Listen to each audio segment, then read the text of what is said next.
Hello दोस्तों, क्या हाल है। आज तारीख 4 अगस्त 2026, दिन मंगलवार, हिंदी तिथि श्रावण कृष्ण पक्ष की षष्ठी।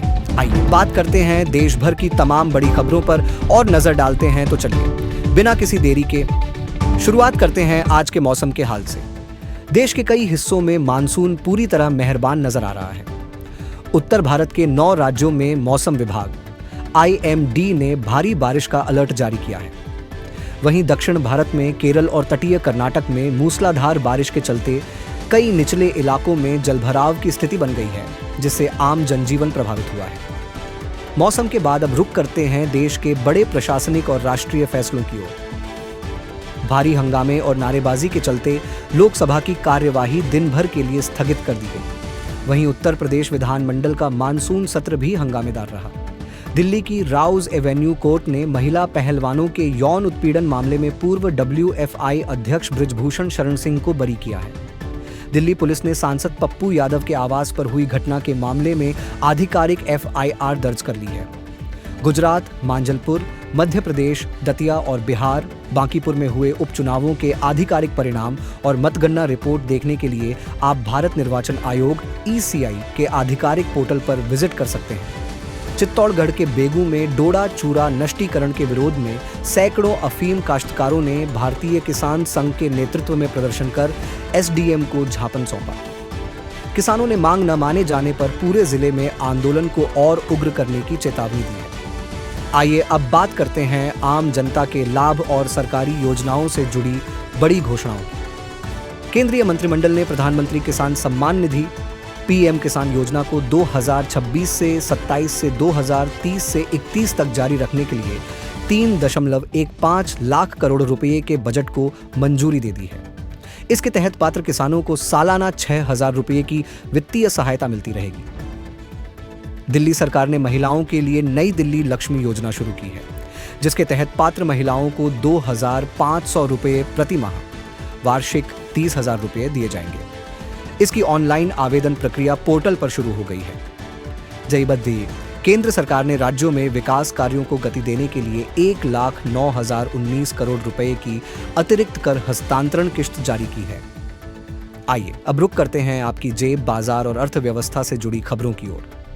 हफ्ते के पहले कारोबारी दिन भारतीय शेयर बाजार में शानदार रिकवरी देखने को मिली। BSI सेंसेक्स 600 से अधिक अंकों के उछाल के साथ बंद हुआ। वहीं निफ्टी 24,550 के स्तर के पार बंद हुआ।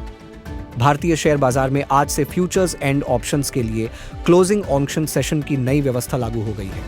अब 3:15 PM से 3:35 PM के बीच ऑक्शन से क्लोजिंग प्राइस तय होगा, जिससे बाजार में मैनिपुलेशन रुकेगा और निवेशकों को फायदा मिलेगा। भारतीय रिजर्व बैंक RBI की मौद्रिक नीति समिति की 3 दिवसीय बैठक शुरू हो गई है, जिसमें ब्याज दरों पर फैसला लिया जाएगा। वहीं देश दुनिया से सामने आई दुर्घटनाओं और अप्रिय घटनाओं पर नजर डालें तो केरल के तटीय और पहाड़ी इलाकों में मूसलाधार बारिश और भूस्खलन के कारण जनजीवन अस्त व्यस्त हो गया है। NDRF की टीमें प्रभावित क्षेत्रों में राहत एवं बचाव कार्य में जुटी हैं।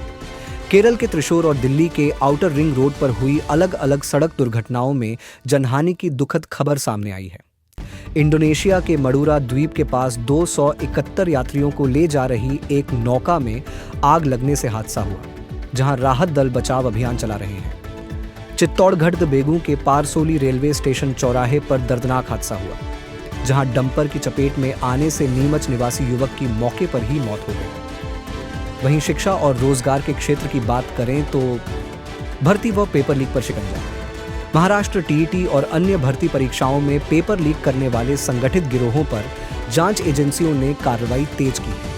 वहीं जयपुर में UGC के नए नियमों के विरोध में छात्रों ने प्रदर्शन मार्च निकाला। नीट पेपर लीक मामले में विशेष फास्ट ट्रैक कोर्ट में CBI की चार्जशीट पर सुनवाई आगे बढ़ रही है। EPS पेंशन भोगी संगठनों ने अपनी न्यूनतम मासिक पेंशन को बढ़ाकर 7,500 रुपये करने की मांग को लेकर देशव्यापी प्रदर्शन का आह्वान किया है।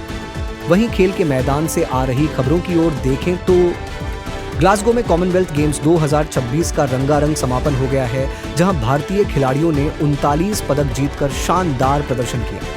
आगामी श्रीलंका दौरे के लिए भारतीय तेज गेंदबाजी दल में नए चेहरों को शामिल किए जाने की संभावना बनी हुई है और अंत में तकनीक और दुनिया के अन्य कोनों से जुड़ी मुख्य खबरें।